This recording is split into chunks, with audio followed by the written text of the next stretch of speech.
दोस्तों उस दिन मैंने आप लोगों को बताया था इन्फ्लेशन के बारे में। इसका थोड़ा बहुत जानकारी मैंने आप लोगों को दिया हुआ था।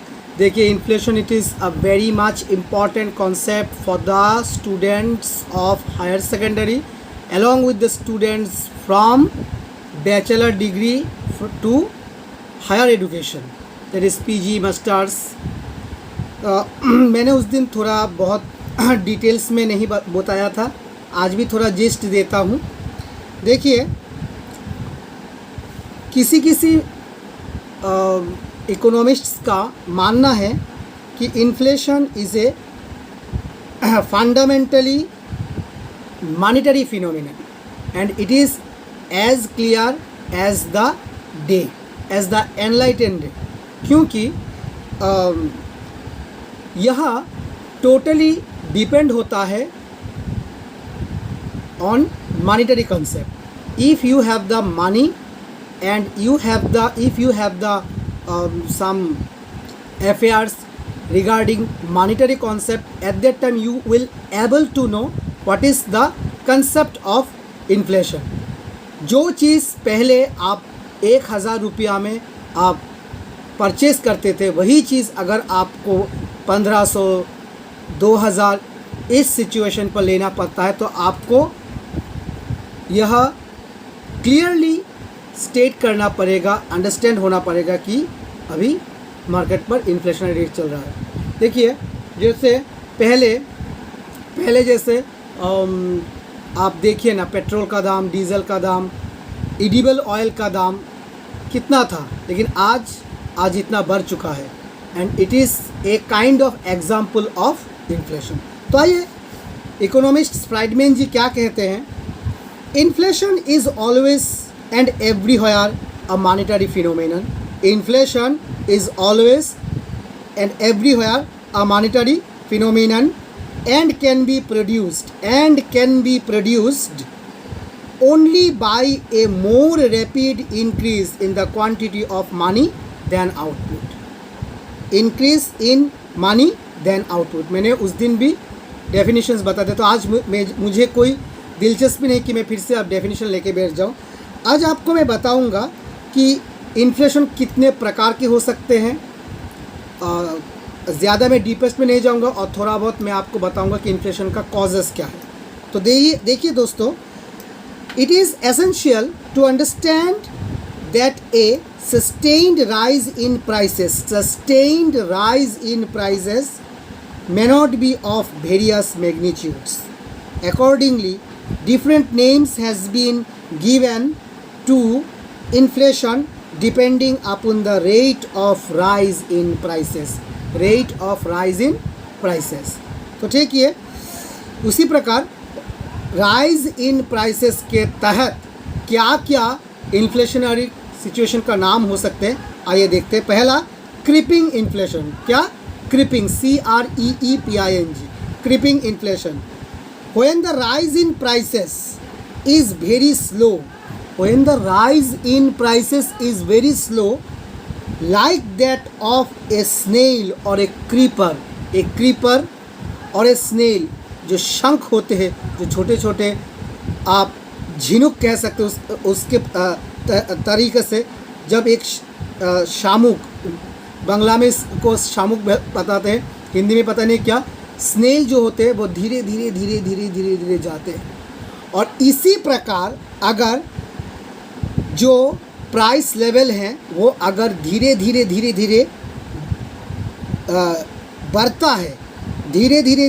बढ़ता है, it is known as creeping inflation. In terms of speed, a sustained rise in prices of annual increase of less than 3% per annum is characterized as creeping inflation. क्या कहा?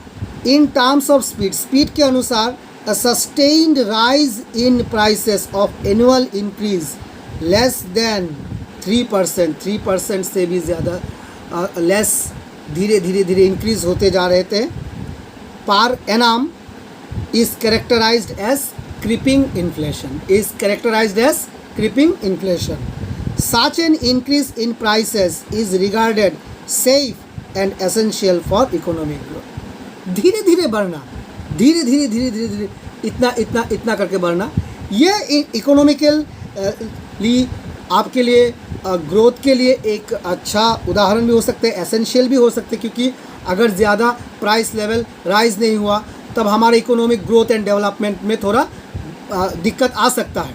हाँ, अगर आप धीरे धीरे धीरे धीरे प्राइस बढ़ता है, जैसे आज 7 रुपया, कल 7.50 रुपया, सॉरी 7.50 रुपया, तो आपके शास्त्र के अनुसार ये हो सकता है। लेकिन अगर 7 से 14 रुपया, 14 रुपया से 21 रुपया, दैट इज़ डबल ट्रिपल तरीके से बढ़ता है, तब आपके लिए ये और एक इकोनॉमिकली ये हो सकता है एक बहुत बड़ा एक नुकसान का सामना हो सकता है। नेक्स्ट नंबर 2, वॉकिंग और ट्रोटिंग इन्फ्लेशन। वॉकिंग और trotting inflation, when the prices rise moderately and the annual inflation rate is a single digit. In other words, the rate of rise in prices in the intermediate range of 3 to 7% per annum or less than 10% inflation at this rate is a warning signal for the government to control it before it turns into a running inflation. आप लोगों ने समझा ही होगा कि मैंने क्या बताया कि अगर moderately price rise, annual inflation rate अगर बढ़ता है, तब हम इन्हें सिंगल डिजिट अगर बढ़ता है तब हम इसे कह सकते हैं रनिंग इन्फ्लेशन। तो दोस्तों मैं क्या कह रहा था कि the rate of rise in prices is in the intermediate range of 3 to 7% per annum or less than 10%. This concept will be known as the running, trotting or walking inflation. अगर इस रेट पर, that is within 10% और within 3 to 7%, देखिए 3 से 7% जा रहा है, मतलब ये मोर देन डबल हो रहा है, या फिर 10% से ज़्यादा अगर इंक्रीज़ हो रहे हैं, या फिर विदिन 8 to 10% वो क्रॉस कर रहा है, तब वो वॉकिंग इन्फ्लेशन नहीं रहेगा, वो रनिंग इन्फ्लेशन हो जाएगा। तब गवर्नमेंट को इस हिसाब से प्राइस को कंट्रोल करने के लिए बताया जाएगा। The government may take the inflationary measures to control this kind of price rise in the economy. Next होता है रनिंग इन्फ्लेशन। मैंने आप लोगों को रनिंग इन्फ्लेशन के बारे में थोड़ा बता दिया, लेकिन रनिंग इन्फ्लेशन अभी क्या हो रहा है आपको देखना पड़ेगा। When prices rise rapidly like the running of a horse, जैसे अभी 2 हफ्तों से पहले आप लोग देख सकते हैं कि पेट्रोल का दाम कितना बढ़ चुका है, उससे भी 1 हफ्ते या फिर 1.5 हफ्ते पहले कितना था, ये घोड़े के लगाम जैसा क्रॉस कर रहा है। तो इसे हम कह सकते हैं रनिंग इन्फ्लेशन। देखिए क्या कहा है यहाँ पर, when prices rise rapidly like the running of a horse at a rate of speed of 10 to 20% per annum, it is known as running inflation. Such an inflation affects the poor and middle class adversely. यहाँ पर आप देखिए इस concept पर, तो ये तो पानी की तरह क्लियर हो रहा है, क्रिस्टल पानी की तरह, कि अगर 10 से 20% इन्फ्लेशनरी सिचुएशन बढ़ जाएगा, तब middle class people and poor people gets affected very much. Why? क्योंकि दाम बढ़ चुका है, अत्यावश्यकीय चीज़ सेवाएं मिलना, उपलब्ध होना, ये ना के बराबर हो रहा है उनके लिए। तब कैसे वो गुजारा करें? जैसे आज के इस दौर पर आज जितना हो रहा है कि इतना दाम बढ़ रहा है कि सांस लेना तक मुश्किल हो रहा है। दिस इज़ नोन एज आपका क्या हो, इन्फ्लेशन, रनिंग इन्फ्लेशन। उसके बाद hyper inflation. Number 4, when prices rise very fast at double और ट्रिपल और multiple digit rates from more than 20 to 100% per annum or more, it is called runaway or galloping or hyperinflation. It is also characterized by hyperinflation by certain economists. In reality, hyperinflation is a situation when the rate of inflation becomes immeasurable and absolutely uncontrollable. Prices rise many times every day. Such situation brings a total collapse of the monetary system because of the continuous fall in the purchasing power of money. Have you understood? It is a clear concept. जैसे मैंने शुरुआत में आप लोगों को बताया था कि मेरे ग्रैंडफादर, मेरे दादाजी ने 500 रुपया लेके यह ख़रीदा था। क्या तब उनके दिनों में क्या अभाव नहीं थे? ज़रूर थे, फिर भी उन लोगों ने किया। लेकिन आज के दिन में आपके पास 500 से ज़्यादा पैसा है, 25,000 रुपया या फिर 2.5 लाख रुपया आपके पास है, लेकिन फिर भी कौन कौन बंदे हैं कि आप मुझे दिखाइए 100 में से कितना बंदे कि लैंड या फिर एसेट या फिर बिल्डिंग खरीद रहे? 100 में से कुल मिलाकर 10, 20 या 30 आदमी होंगे। तो यही सिचुएशन हमको इन्फ्लेशनरी प्रेशर के ऊपर दर्शाते हैं। ठीक है दोस्तों, देखिए और दो चीज़ है, demand pull inflation and cost push inflation. ये बहुत ही इम्पॉर्टेंट कॉन्सेप्ट है। यह कॉन्सेप्ट ग्रेजुएशन के लिए बहुत ही इम्पॉर्टेंट है। मैं इसके लिए अलग से वीडियो बनाऊंगा, लेकिन आपको जितना मैंने बताया कि टाइप्स क्या क्या हुआ, पहले क्रीपिंग इन्फ्लेशन और स्नेल इन्फ्लेशन आप कह सकते हैं, वॉकिंग और trotting inflation, running inflation, hyper inflation. तो इन चीज़ों को आपको ध्यान पर रखना होगा। अभी आपको मैं थोड़ा जिस्ट देता हूँ regarding the causes of inflation. देखिए, पहला कॉजेस होते हैं इन्फ्लेशन के, जो कॉजेस होते हैं वो पहला कॉजेस होते हैं increase in money supply. First reason हो रहे हैं मनी सप्लाई का इंक्रीज होना। Number 2, increase in disposable income. दोस्तों, डिस्पोजेबल इनकम क्या होते हैं?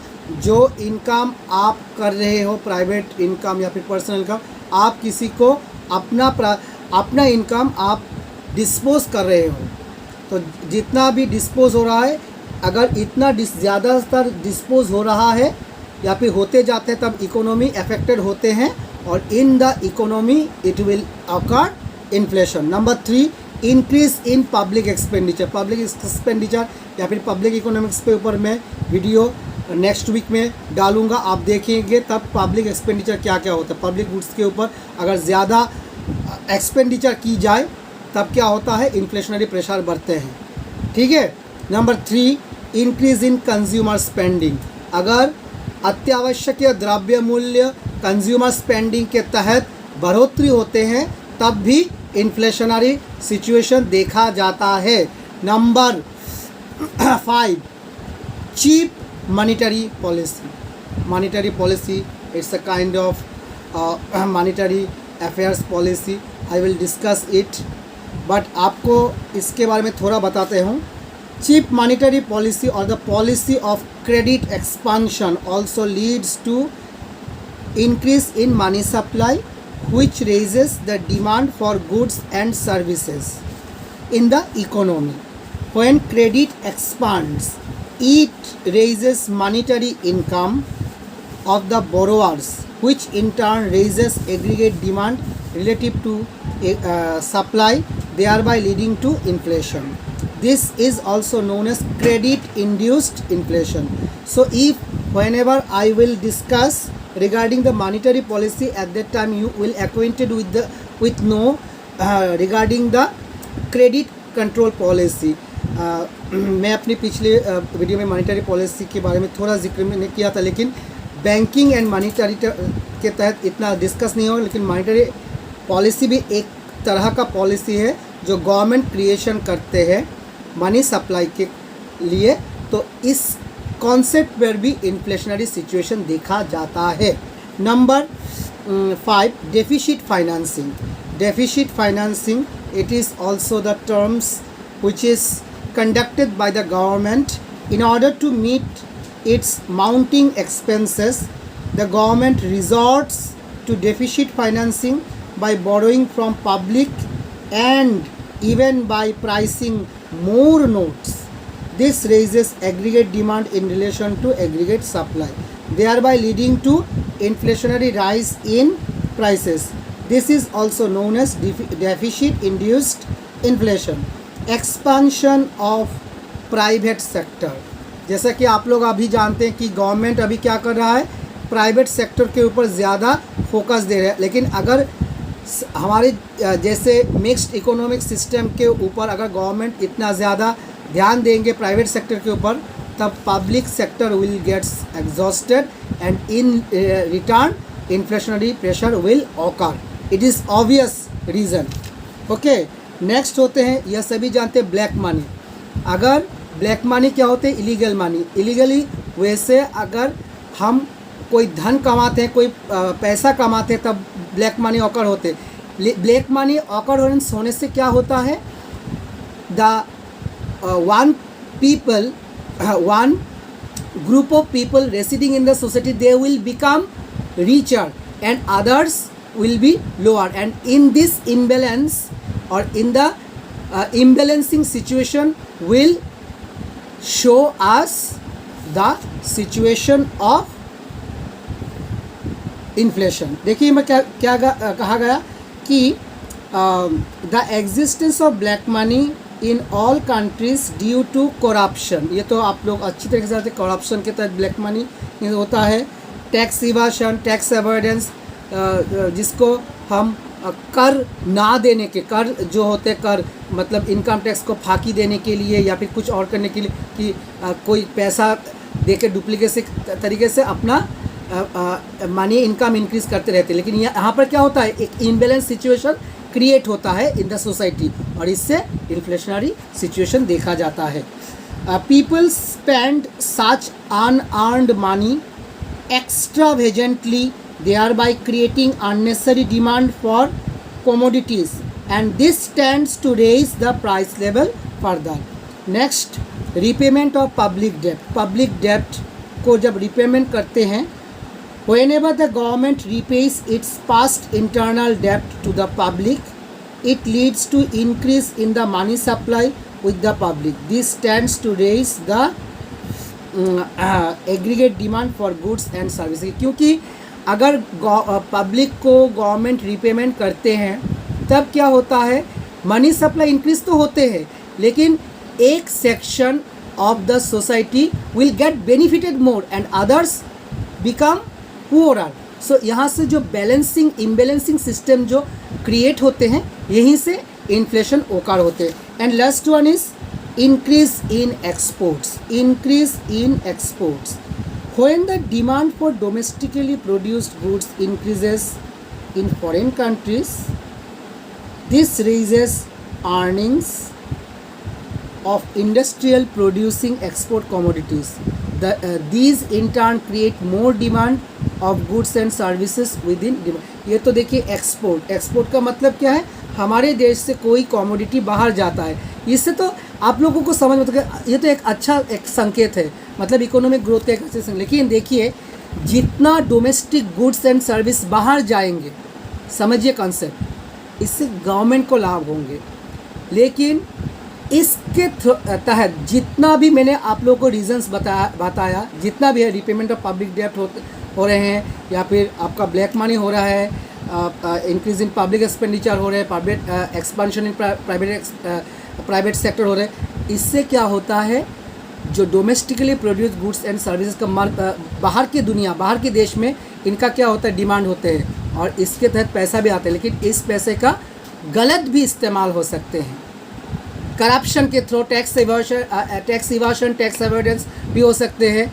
मतलब देखिए जब इंक्रीज़ होता है किसी का, अगर मनी इंक्रीज़ होता है तब आपको बताता है कि यार मेरा मनी इंक्रीज़ हो गया. लेकिन अगर उसका घाटा हो गया तब वो सबके सामने बताएगा यार मेरा तो घाटा होता है, मेरा यह दुर्दशा चल रहा है, मेरा ऐसा चल रहा है. कोई आपको नहीं बताएगा कि इसका इनकम कितना हायर होगा, कितना इंक्रीज़ होगा.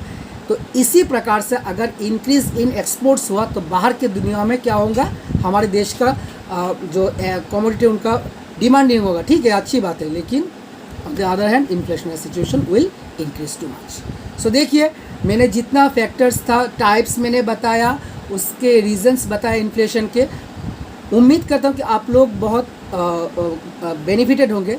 मैं नेक्स्ट वीडियो पर आप लोगों को बताऊंगा कि कौन कौन से फैक्टर्स अफेक्ट करते हैं थ्रू इन्फ्लेशन। देखिए इन्फ्लेशन का सीज़न चल रहा है और इन्फ्लेशन का महीना चल रहा है। आप लोग कम से कम ये कॉन्सेप्ट दिमाग में लाइए कि इन्फ्लेशनरी सिचुएशन होने से हमारे देश पर और हमारे जैसे इकोनॉमी पर क्या क्या प्रभाव पड़ सकता है। तो आज के लिए सिर्फ इतना ही। सभी से निवेदन है कि मेरे चैनल को सब्सक्राइब कीजिए, शेयर कीजिए, लाइक कीजिए। तब तक के लिए नमस्कार, जय हिंद, शुभ रात्रि।